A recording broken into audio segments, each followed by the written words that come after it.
Amak merat ike tesol derat ik merut.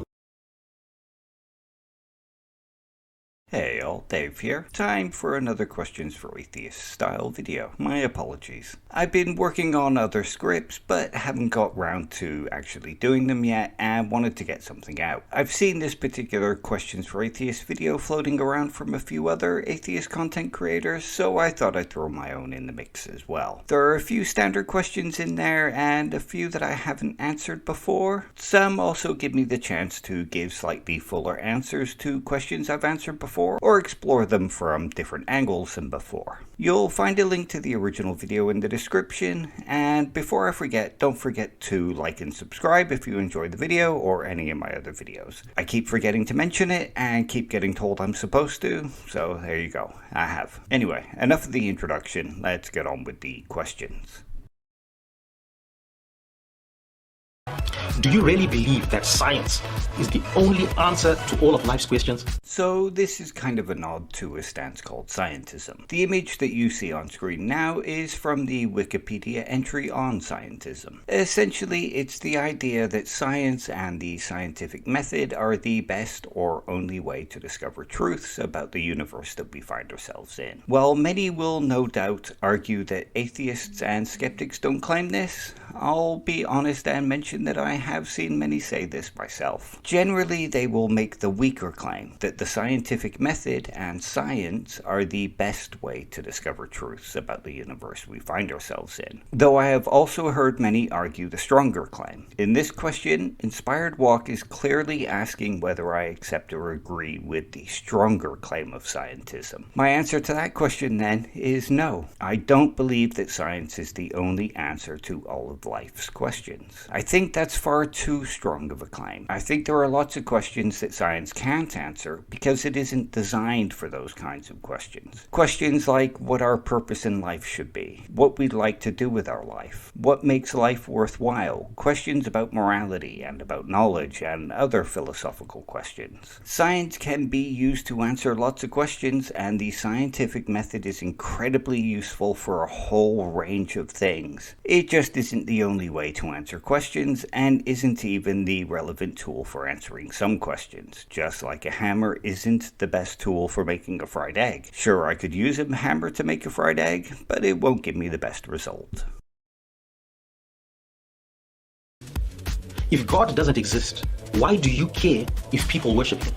This question kind of skirts around things as far as I'm concerned. I'm not an anti-theist, so I'm not particularly opposed to the worship of whichever god someone professes. I'm also not someone that thinks all religion is harmful, and I think there are positives that religion and religious faith brings to the world. I get that this isn't a particularly popular view among atheists these days, but I think the question is far more complicated than just religion is harmful, belief in God is harmful, or religion is good, belief in God is good. That ignores the complicated sociological nature of religion and ignores all the various kinds of religions and the various denominations of those religions and lots more like that. Which is kind of what this question itself also does. It ignores the sociological and political elements of various religions, the nature of individuals, the nature of various religions, and more. The question, and the questioner, puts forward an image that all believers want to do is worship God, when the reality of it is far more complicated than that. Sure, there are plenty of believers, Christians, Muslims, Jews, Buddhists, pagans, and the like, that just want to worship. They want to be left to live their lives and be who they are, just as they want to leave others to be who they are and live their lives. However, there is also a large section of religious people who do not believe in this live and let live idea. They want to control how other people live their lives and force their religion into schools and into laws and even onto people. This is something I'm quite happy to argue against and to oppose. This is what I care about. Don't get me wrong, I'll happily admit that there are plenty of atheists that do care what you worship. But as you asked the question and it's directed at me as well as them, I thought I would answer.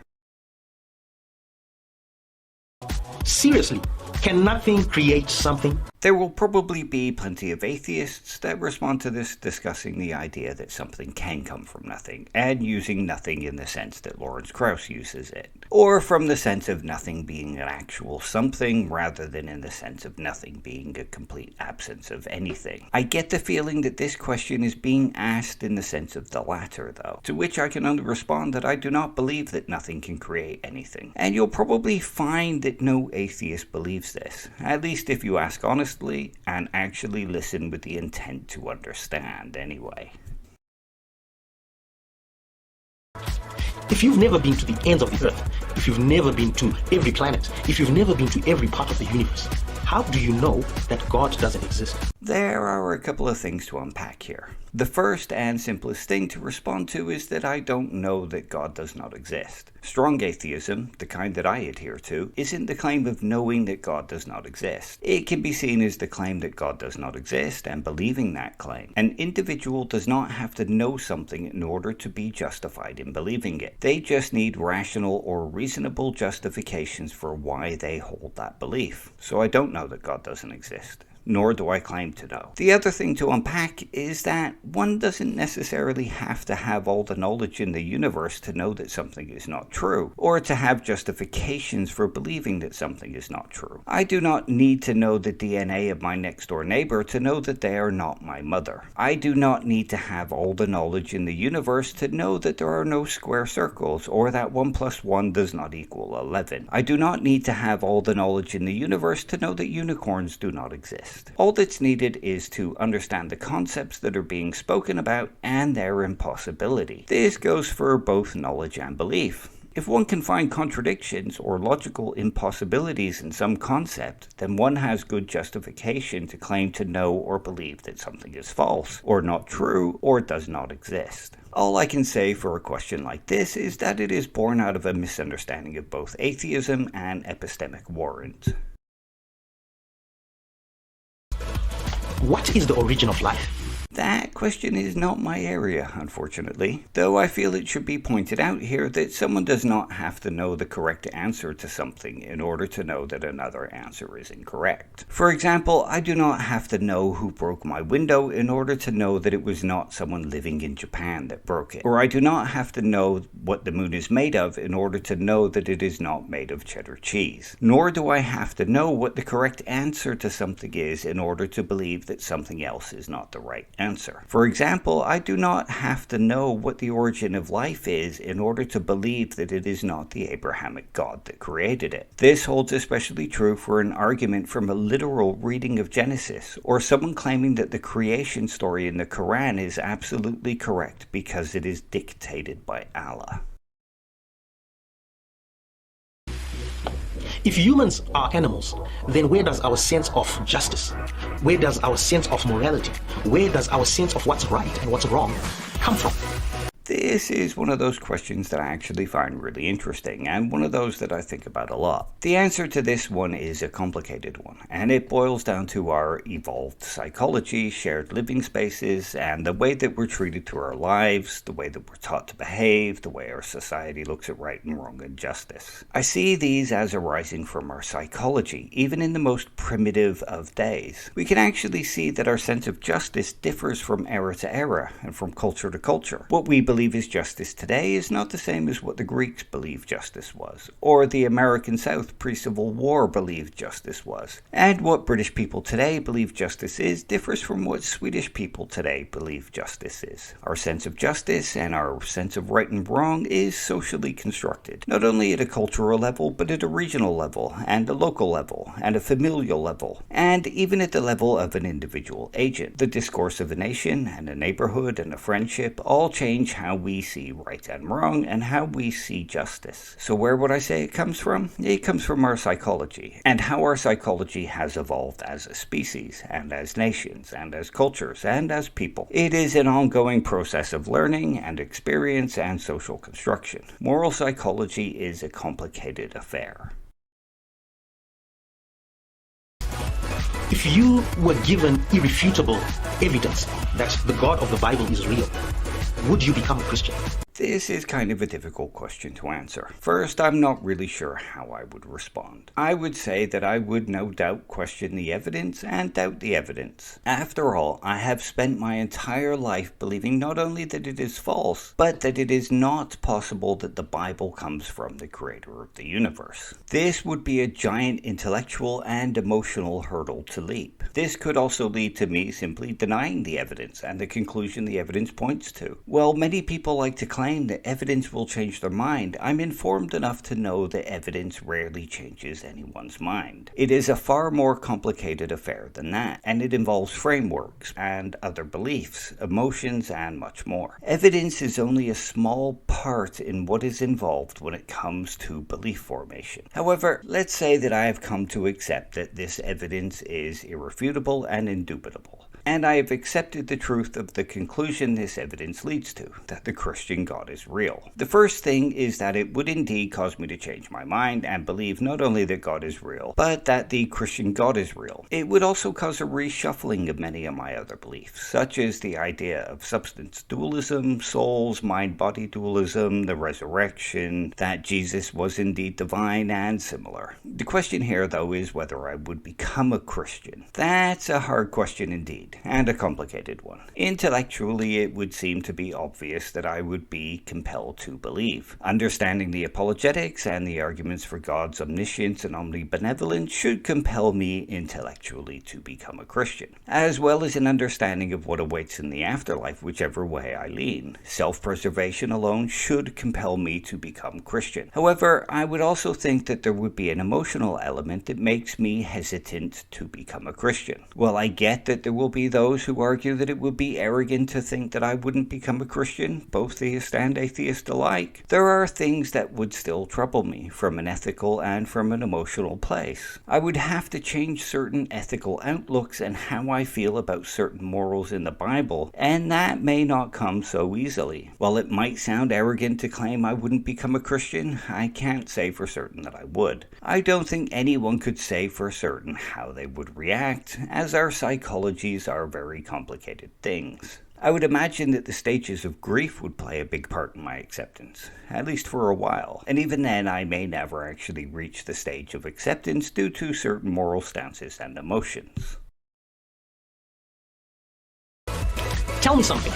If evolution is real, and if evolution is really happening, how come there are no transitional forms that we can observe? This one is outside my area as well. While I understand evolution, know how it works, and know the basics, I'm not an expert, or even particularly well learned about it like many others in the skeptic and atheist social media sphere are. My guess, though, is that you have probably asked this question many times before, and been given the answer many times before. You have just chosen to ignore it. One response to this question that I have is that a quick Google search will give you all the details you need, at least if you're asking this question honestly and honestly want an answer. Something else I would point out is that even if I believe God doesn't exist, I could see that a being with the attributes claimed about God would have no problems bringing about life through evolution. Many Christians and theists even accept that evolution is true and is just brought about and guided by God. Well, I might disagree. This is at least a more honest stance, because not only does it admit to what the evidence points to, it doesn't reduce God to a being that doesn't have the power to do something as simple as bring about evolution. Or at least it should be simple for a being with the attributes God is claimed to have, anyway.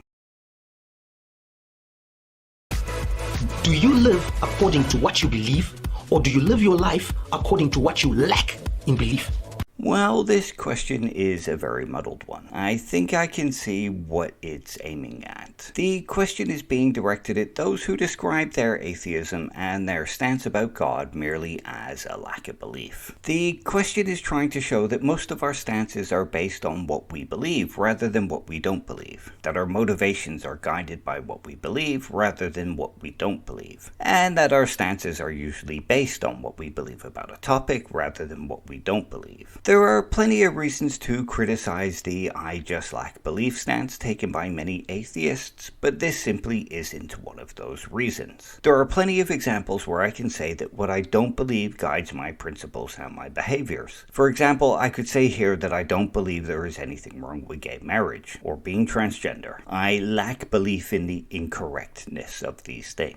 And me not believing there is anything wrong with these things guides the principles that I use when interacting with these issues and people. One could argue here that these could be reframed as "I believe there is nothing wrong with these things," and I would wholeheartedly agree. This is often the case with many things with regards to belief. They can be reframed in such a way that they become beliefs or non-beliefs. "I don't believe God exists" can be framed as "I lack belief in God," which can be reframed as "I believe there is no reason to follow God," and so on and so forth. Like I say, there are plenty of things I don't believe or lack belief in that guide my actions and my principles, depending on how you want to frame these things. And also, like I said, there are plenty of good reasons to criticize many of the stances and attitudes that those defining their atheism simply as a lack of belief in gods have. But this isn't one of them. If God doesn't exist and the Christian dies, the Christian loses nothing. But if God does exist and you die as an atheist, do you not lose more? Will you not lose your soul?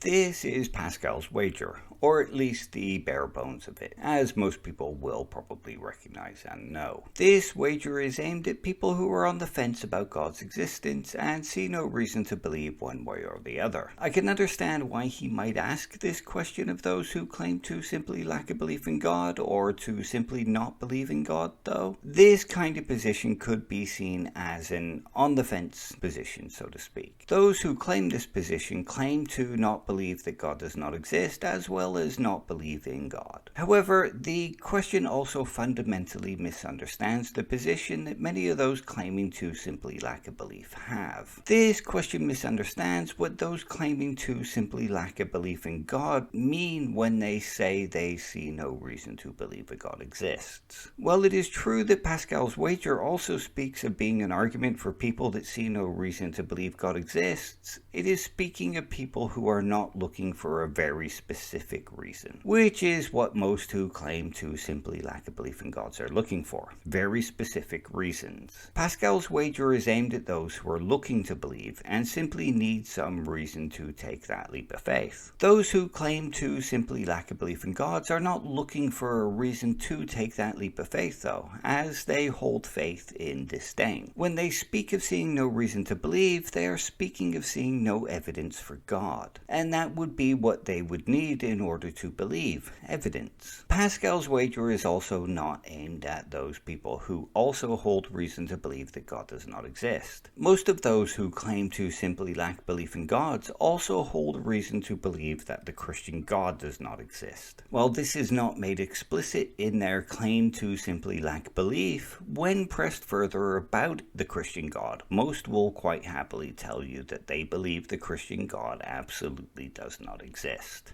So Pascal's wager is ineffective as an argument because they absolutely believe that there is no chance that the Christian God exists and is therefore not worth placing their bet on. This is also why Pascal's wager is an ineffective argument against atheists that hold to my position as well, that position being global atheism. While I am open to hearing new arguments and examining the evidence presented to me, I have a level of certainty that no gods exist that is high enough that a place a 50p bet on the Grand National just in case style argument will not overcome. There are also other arguments to be made here against an argument like Pascal's wager, but most of those will be covered by other content creators releasing responses to this video. Arguments like the many gods objection, for example. I recommend going and checking out some of those other responses to get as well-rounded a response to this question as possible. I will say one more thing before finishing astonishing though. This kind of question also assumes that belief in the Christian God simpliciter is all that is involved and all that it takes. Meaning the question assumes that this wager is a zero-cost wager beyond believing the Christian God exists. But this is not all that it takes. It also includes accepting Jesus as our Savior and affirming Christianity. To some degree, it also involves accepting Christian doctrine and living according to Christian doctrine, which, dependent on the form of Christianity accepted, would also involve going against some of my beliefs and moral stances. If God exists, I'm happy for God to judge me based on my behaviors.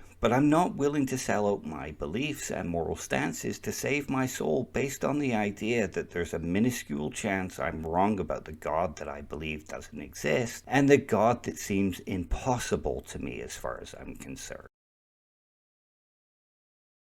Anyway, that's all for this one. Apparently there were plenty of questions in there that this atheist could answer, and admittedly a couple I had insufficient answers for. The questions did give me a chance to expand on some of my views, gather some of my thoughts, and answer some stuff I've not answered before though, so it's all good for me. I know I've done a couple of these in a row, and I would normally leave time in between them, but this one was there and only 10 questions. It also meant that I could create some content that I find interesting. I'm working on other things too though, and hopefully they will be done and out soon enough. Thanks for taking the time to listen, and a big shout out to the awesome Rev and Fidel for supporting me both on Patreon and in general. If you want to join Rev in helping me out through Patreon, you can find a link in the description. Don't forget to like and subscribe, and possibly even share if you enjoyed the video or any of my content. I know I said that in the beginning, but I'm trying to get into the habit of actually remembering to say these things, so I need to practice getting into the habit. Hopefully I'll see you again soon. Until then, I hope life treats you well and you treat life well. Take care. Bye.